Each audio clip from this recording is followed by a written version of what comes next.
আসাম রাজ্যের সবথেকে জনপ্রিয় সবজি চাউ চাউ, যেটা ওখানে পরিচিত, আমাদের রাজ্যে এটা পরিচিত স্কোয়াশ নামে, চলে এসেছিলো আমাদের হেসেলে।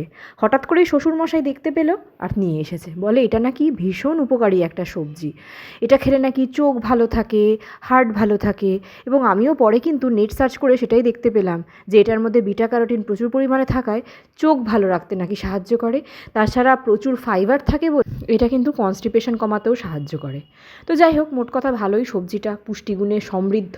তো অল্প একটু আলু দিয়ে সেদিনকে আর কি মোটামুটি একটা রান্না করেছিল আর কি, একটু কষা কষা মতন, টমেটো দিয়ে আলু দিয়ে কষা কষা মতন, মানে শুকনো শুকনো সবজি রান্না করেছিল।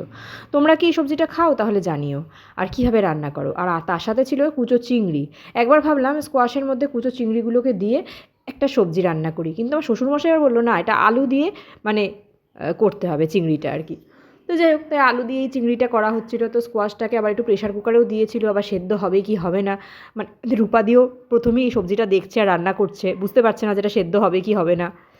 তো এইভাবেই আমরা রান্না করে সেদিনকে খেলাম স্কোয়াশের সবজি, আর তার সাথে সর্ষে দিয়ে, চিংড়ি দিয়ে, আলু দিয়ে রসা। তো মোট কথা দুপুরের এই লাঞ্চটা কিন্তু এগুলো দিয়ে বেশ ভালোই জমে গেছিলো ওই দিনকে। তোমরা জানিও যে স্কোয়াশ বাড়িতে এলে কীভাবে রান্না করে খাও।